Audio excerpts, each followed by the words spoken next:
Well, there's one feeling that I know we all feel, whether we're man or woman, whether we're rich or poor, whether we're well-educated or not, young or old, wherever we find ourselves on the spectrum of life, whatever journey we're on in life, we all feel the same feeling. And it's that feeling that when you follow instructions, that something that still doesn't work.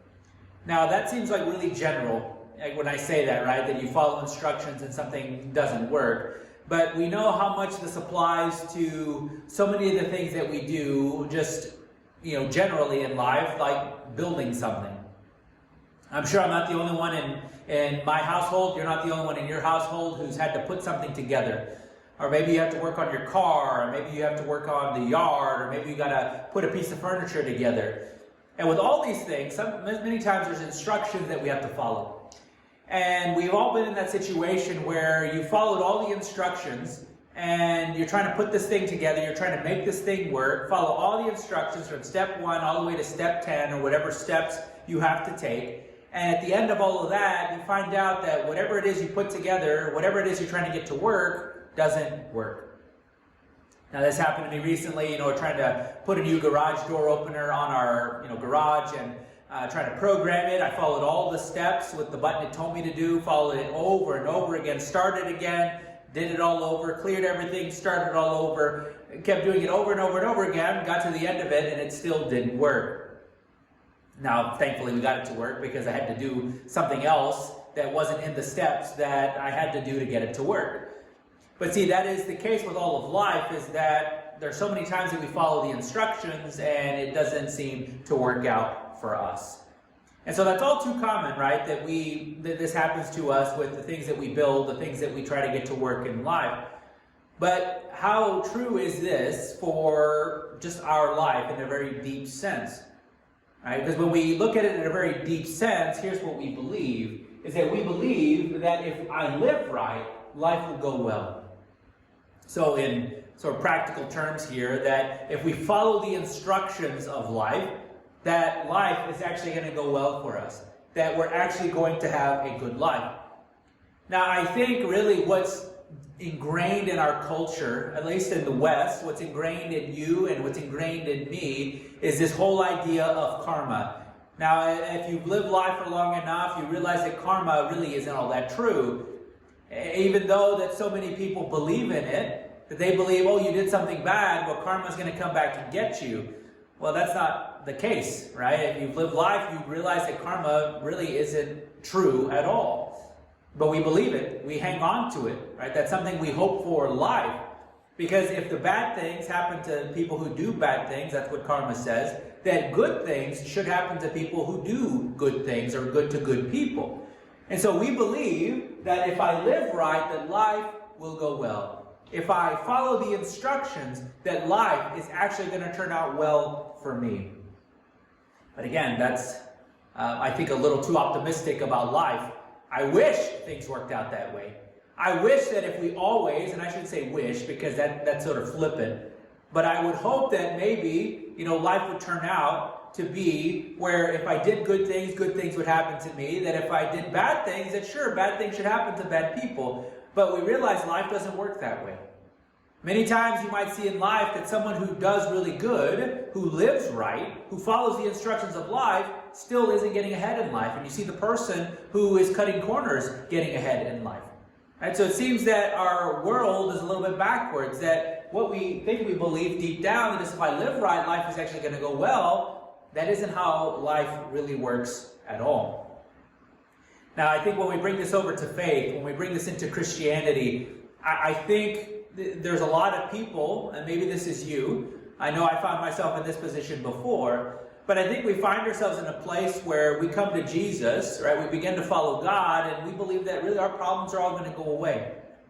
And this is not the fault completely of people who follow God, like Christians, but I think a lot of the fault is on people like me. I mean, maybe not necessarily me, but people in my position.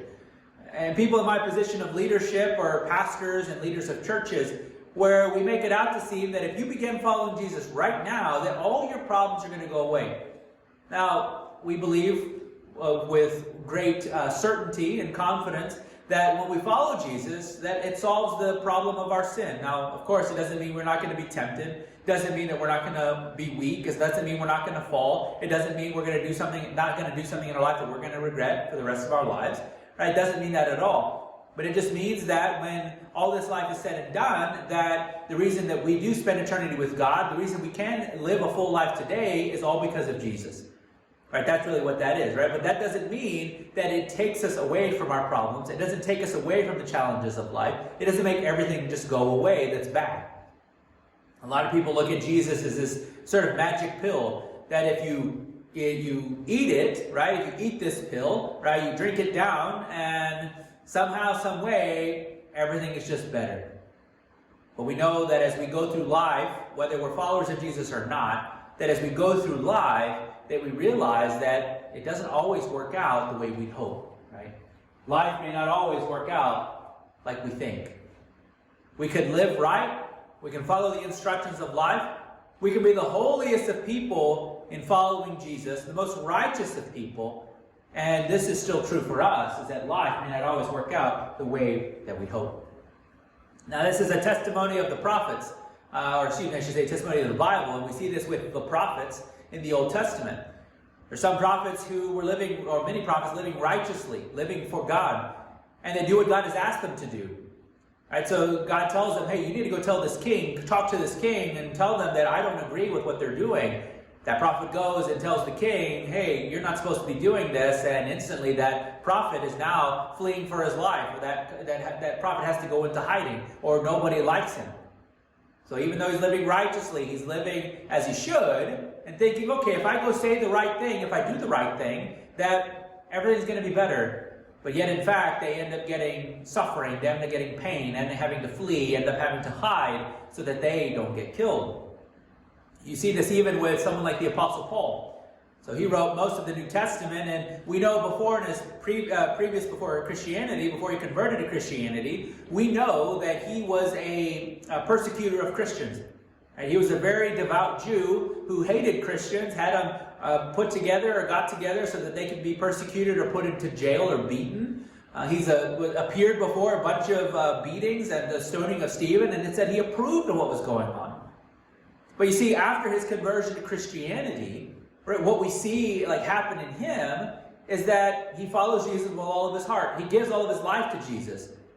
And you think, okay, I'm living right, I'm living righteously, but you look at his life, and most of his life, he's writing from prison. Many of the letters he's written that we find in the New Testament today, he's writing from prison. And so we really see throughout the Bible that this might be true, that life may not always work out the way that we hope it would work out. We ultimately see that in Jesus. Now, it's not to say that Jesus didn't fully understand his mission, didn't fully understand what he's come to do, because I think from the very beginning he knew, I'm coming and I'm going to die. And he's going to die at the hands of the people that he came to save. But we look at Jesus' life as outsiders looking in and say, okay, this man is living righteously. This man is living right. This man is doing what he ought to do, doing what God has asked him to do. But yet at the end of the day, you would think, okay, if you do good, you should have a good life. That doesn't happen for Jesus. Instead, he gets the other end of the stick and ends up being put to death by the hands of the people he came to save. So this is the testimony of the Bible. But we know how true this is for our own lives, is that we can go through life, you can live as wisely as anybody else in your life, and it seems that you go through life, you take one step forward only to get 2 steps back because something happens in your life. Or you live wisely, but yet it seems like all the time that your life just seems like it's a huge mess. That still other people who are far worse than you are, right, in their life, making terrible decisions, somehow are getting the best opportunities, or always getting ahead in life. Or you look at your own life and you're trying to maybe build a great family. And in the attempts to build this great family, to have a family that is living for God, that is living rightly in the world, yet somehow, some way, because of your mistakes, because of my mistakes, because of our spouse's mistakes, that life doesn't go out like we hope it would go. Or our kids, there's a lot of things that we hope for them. I'm living right, I'm living righteously, I'm trying to instill those values in my kids, but yet somehow, some way, they don't follow those values. They decide to go live on their own, end up making a whole lot of mistakes that they're going to regret for the rest of their lives. Then we just look at our life in general, right? And we see that, yeah, we're trying to live with honesty. We're trying to live with integrity. We're trying to live right. But in our attempts to live right, we find out what is very true for a lot of people is that life may not always work out like we hope. And part of that is that life is just unexpected, right? We can't control all of life. But then life, just in general, we can have this ideal picture of what we want it to be, but it may not always work out the way that we hope for it to. Now we hear all this and we think, okay, if I'm not a follower of Jesus, that's still the problem. And if I follow Jesus, that's still a problem too, right? This is still an issue we have to deal with. And so for many people, maybe if you're not a follower of Jesus and you're looking in, or you are a follower of Jesus, I mean, the question that's probably going to come to mind that you're going to think about, and I have thought about this question before, and maybe at some point, sometimes, and when I'm in my darkest moments of life, I begin to think of this question and think of, why should I keep following God? If this is my life, if I'm following Him honestly, if I'm following Him righteously, living as best I can for Him, living wisely, and all those other things He asked me to do, and yet my life doesn't seem any better than the person who is not following God, why should I bother following Him anyway? Again, this is a message that has to be probably talked about, or this question, has to be talked about over multiple messages to really get to the answer or solution to this problem of why we should keep doing that. But I think my encouragement to you right now, because we're not going to talk about all of this in totality today, but I think the encouragement would be for you to look at the alternative. Right? What's the alternative to living without God? What's the alternative to living a life that is devoid of His values, devoid of what He's asking you to do? Right? That's the other choice that we have. Right? I mean, there's really no in between. There's no, I'm going to live part of my life without Him and part of it with Him. There's no in between. It's either you're doing life without Him or you decide you're going to do it with Him. And so you have to think about the alternatives in which you're going to live. Now, the story we're talking about today, again, we continue with that story of Joseph. And it's no doubt that this question is going to come up for him. Because I know, as Joseph, who is a follower of God, and of course in Genesis chapter 37, what we talked about last week, we didn't hear anything of God in the story. Or at least in particular, or at least in regard to Joseph at that point, at the beginning of the story. We know he's a 17-year-old, and seemingly because of his pride, seemingly because of his bad report, seemingly because of the father's favoritism over him, that the brothers hated him and wanted to kill him, but instead of killing him, they sell him into slavery. And so we saw the envy lead to action, right? That emotion those brothers felt to try to get their father's love, and they end up trying to fake their brother's death and selling him over into slavery. Now, for Joseph in that position, you think, okay, he's a follower of God by virtue of the fact that it's run through his family. Now, that's very different than today. Right? When a lot of people might say, well, I'm a Christian, or I'm a Catholic, I'm this, that, and the other, because my parents were. Right? That's just what I grew up in. I think it's a very different thing here in the West, whereas you look over in Joseph's time, I mean, this was real to them. Because the way that God acted in his ancestors' life was in a very physical way. Right? When you go back to Abraham, when you go back to Isaac, and even his father Jacob, you see God's promises really being fulfilled in a very physical way. And so for him, this faith was real. And so we see this follower of God who may or may not have been living rightly. I mean, from the text, we don't think he was doing anything bad, and so we can assume that he's living rightly.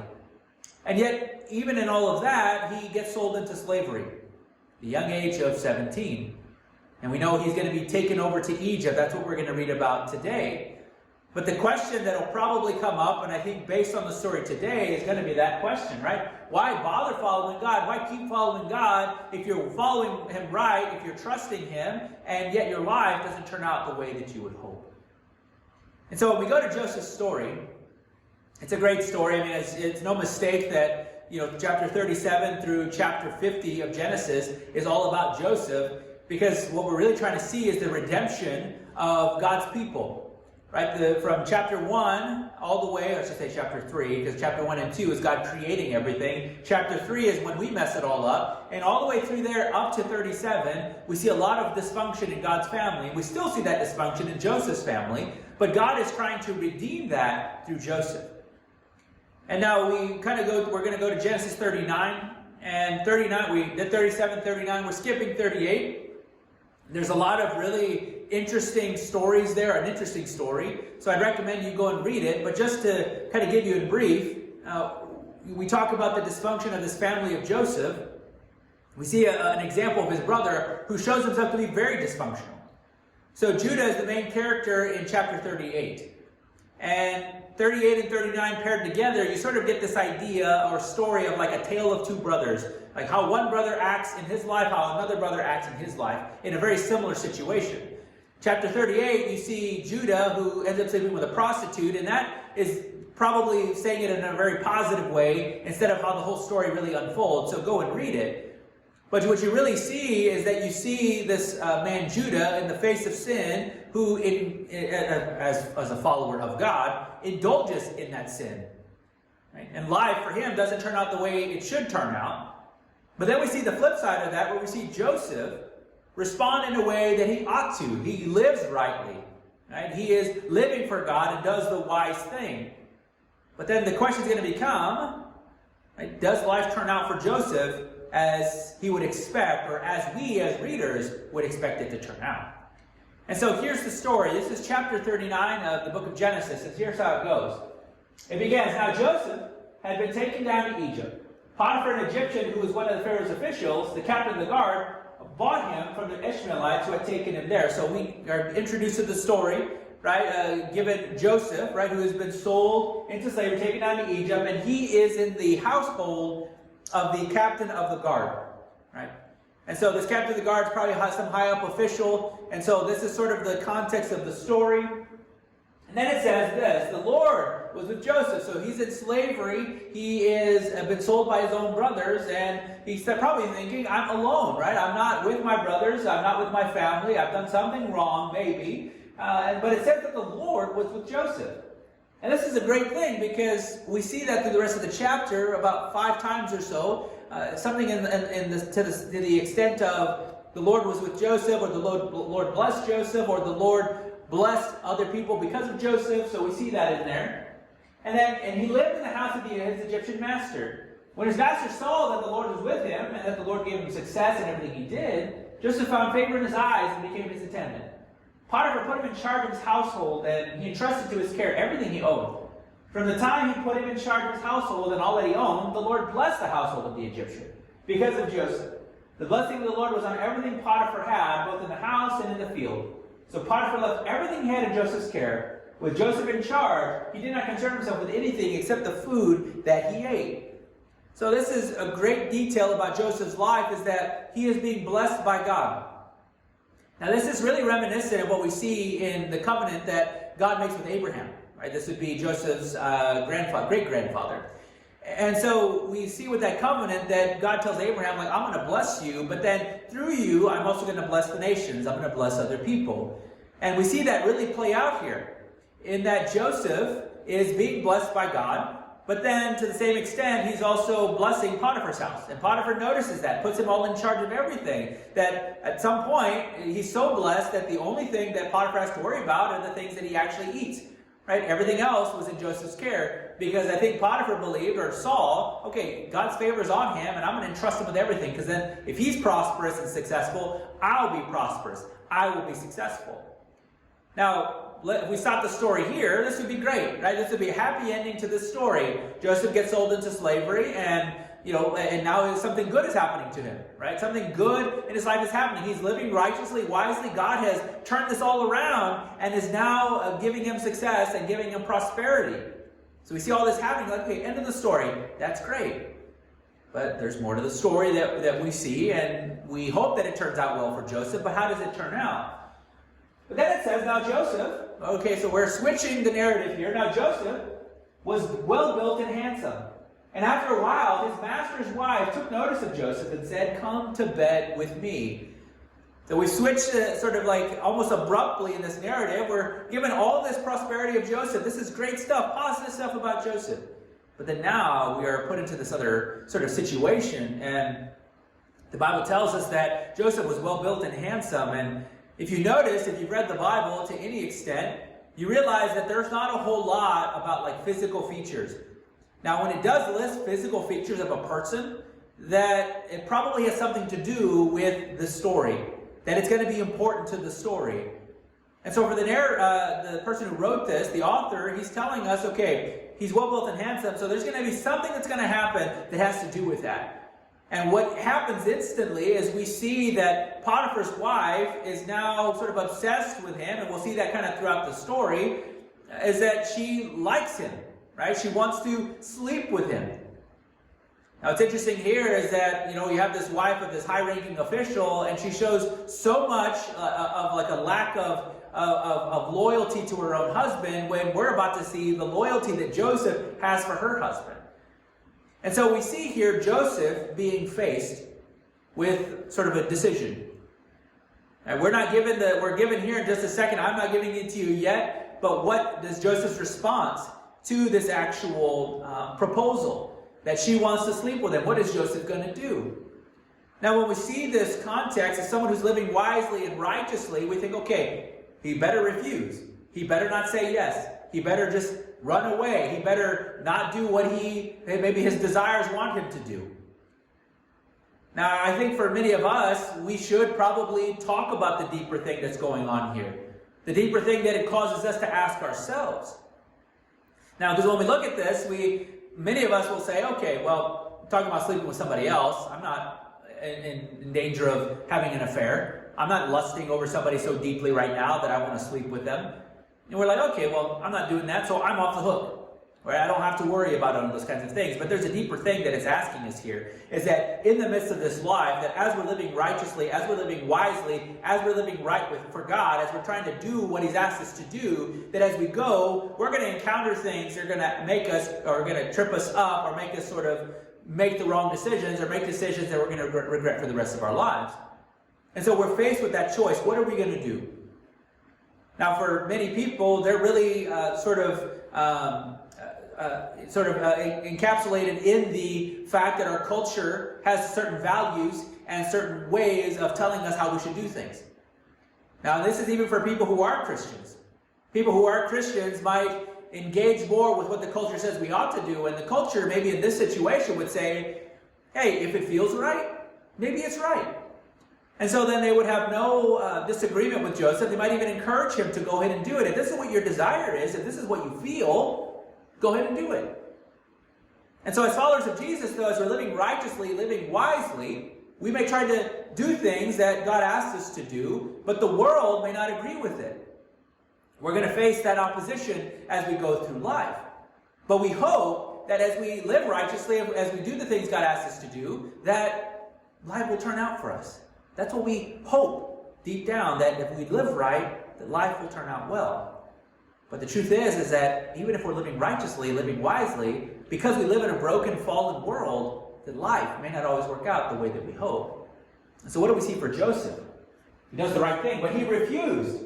With me in charge, he told her, my master does not concern himself with anything in the house. Everything he owns, he has entrusted to my care. No one is greater in this house than I am. My master has withheld nothing from me except you, because you are his wife. How then could I do such a wicked thing and sin against God? And though she spoke to Joseph day after day, he refused to go to bed with her or to even be with her. And so Joseph really believed in absolute truth. He believed in sin.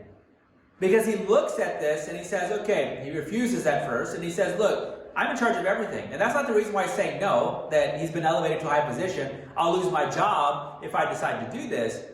He didn't even say, well, if I do this, I'm sinning against my master. No, he says, look, if I do this wicked thing, I'm sinning against God. So he didn't believe in relative truth. He didn't believe that there was no such thing as sin, or that we call sin a mistake, or we call it just a bad thing that you did. But no, he says, no, if I do this is a sin. I'm sinning against God if I do this. So he truly believed that there was something deep down that is causing him. He couldn't rationalize this sin because it wasn't against just one person, which that's what sin does. It's against people. But then ultimately it's against God. So he fully understood that. But see, Potiphar's wife didn't take no for an answer. She decided to keep on pestering him, kept on asking, hoping that he's going to actually sleep with her. And so far, things are okay for Joseph, right? He's still facing the temptation of sin as he's living righteously and wisely in the world. And so we think, okay, everything's going well so far. It's as we expect. But then what happens? One day, he went into the house to attend to his duties, and none of the household servants was inside. And so she caught him by his cloak and said, "Come to bed with me." But he left his cloak in her hand and ran out of the house. When she saw that he had left his cloak in her hand and had run out of the house, she called her household servants. "Look," she said to them, "this Hebrew," she's sort of dehumanizing him there, and not calling him Joseph or even a servant. It says, "This Hebrew has been brought to us to make sport of us." So in a sense, what she's saying, okay, this guy, this Hebrew slave, is raping all of us. That's basically what he's doing. He came in here to sleep with me, but I screamed. When he heard me scream for help, he left his cloak beside me, and he ran outside of the house. And that's what Joseph does, is exactly what Paul would recommend later on in one of the books of Timothy, 1st or 2nd Timothy. He says to flee youthful passions, and so he runs. And so she kept his cloak beside her until his master came home. Then she told him this story. "That Hebrew slave you brought us came to me to make sport of me. But as soon as I screamed for help, he left his cloak beside me and ran out of the house."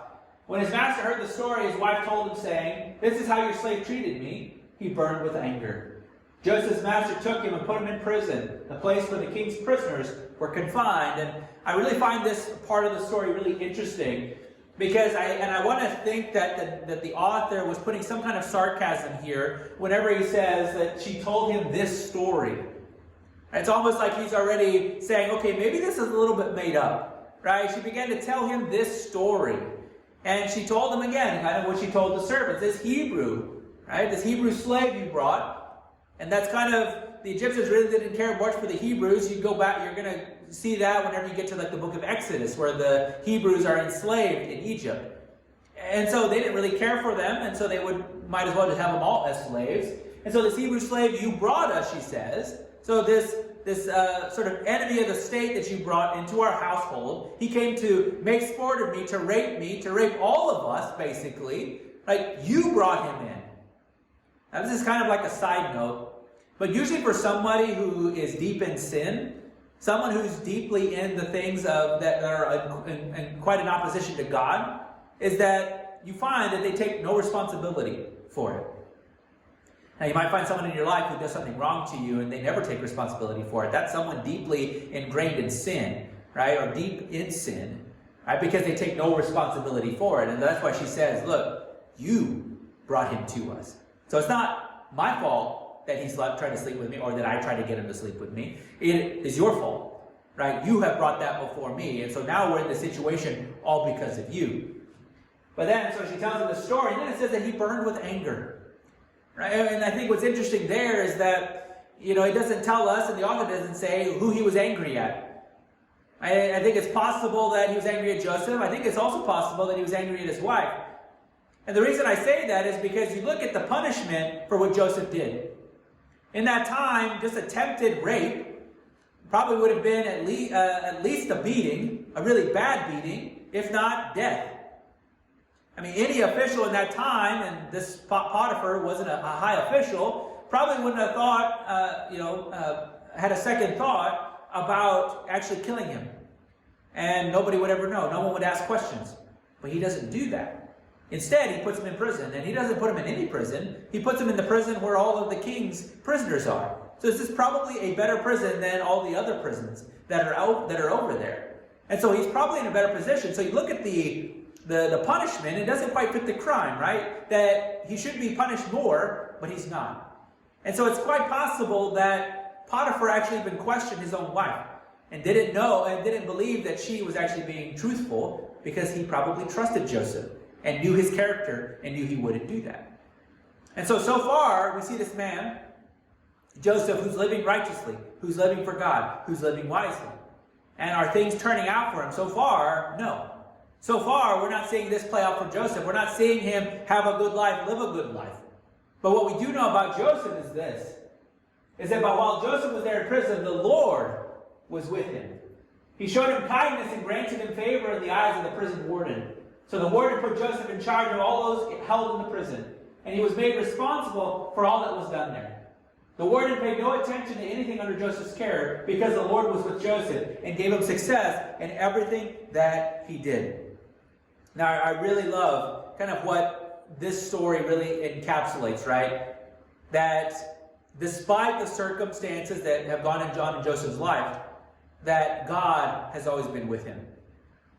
That even though he's been faced with this slavery, even though he's now been faced with this temptation of sin and against him, and even an accusation against him that is causing him to flee, that we see all of this happen, and yet in the midst of all of this, God was still with him. God's still blessing him. Now, so much can be said about what can we take from this? Like, what can we learn from this?